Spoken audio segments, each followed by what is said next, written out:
সিপিবির উপদেষ্টা বীর মুক্তিযোদ্ধা হায়দার আকবর খান রনর মরদেহ শ্রদ্ধা জানিয়েছেন আওয়ামী লীগ, বিএনপি সহ বিভিন্ন রাজনৈতিক দল ও সংগঠনের নেতারা। কেন্দ্রীয় শহীদ মিনারে শ্রদ্ধা নিবেদন করেন তারা। মুক্তি সংগ্রামের পথ প্রদর্শক হিসেবে পরিচিত হায়দার আকবর খান রনর মৃত্যুতে রাজনৈতিক অঙ্গনে অপূরণীয় ক্ষতি বলে জানান শ্রদ্ধা জানাতে আসা নেতারা।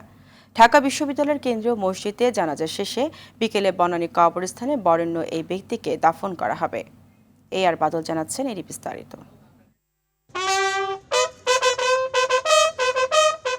কেন্দ্রীয় শহীদ মিনারে বীর মুক্তিযোদ্ধা হায়দার আকবর খান রনুর মরদেহে রাষ্ট্রীয় সম্মাননা জানানো হয়। শ্রদ্ধা জানাতে জড়ো হন বিভিন্ন রাজনৈতিক দল ও সংগঠনের নেতাকর্মীরা।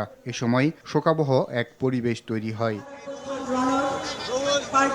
আওয়ামী লীগের যুগ্ম সাধারণ সম্পাদক মাহবুবুল আলম হানিফ নেতাদের সাথে নিয়ে বীর মুক্তিযোদ্ধা হায়দার আকবর খান রনুর মরদেহে দলের পক্ষে শ্রদ্ধা জানান।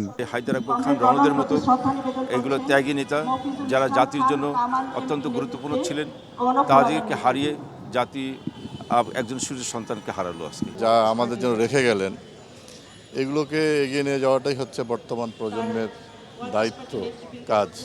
তাহলে আমরা যে প্রগতির জন্য আমরা লড়াই করতেছি, সেই প্রগতির ছোঁয়া হয়তো আমরা পাবো। আমি তার এই মৃত্যুতে গভীর শোক প্রকাশ করছি, তার রুহের মাগফিরাত কামনা করছি।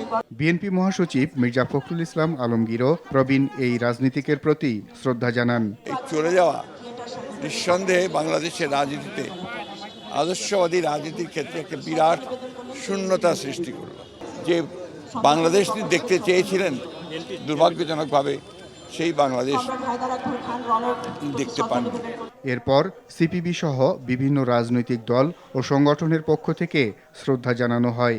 এমন বীরের মৃত্যুকে অকাল প্রয়াণ বলে জানান সবাই। মুক্তিযুদ্ধের চেতনাকে সংরক্ষণ ধারণ করার চেষ্টা করছি, তখনও অনেকে বিভ্রান্তিতে ভুগতেছে। তবে রণভাই থাকলে সুবিধা হতো কি ঐক্যের ধারাটা আবার তৈরি করা যেত আর কি। কিন্তু হায়দার আকবর খান রনু সারা জীবন ধরে তিনি গণমানুষের সাথে থেকে মানুষের অধিকার, মানুষের মুক্তি, এই লক্ষ্য নিয়ে তিনি আজীবন তিনি এই বিপ্লবী সাধনায় তিনি যুক্ত ছিলেন। সকলকে মুক্ত করার লড়াই, সকলকে মুক্ত করার মধ্য দিয়ে নিজেকে মুক্ত করার লড়াই, সেইটা ভবিষ্যতের মানুষ আরও অনেক বেশি সামনে আনবেন এবং রণভাই সেই জায়গায় জীবিত থাকবেন।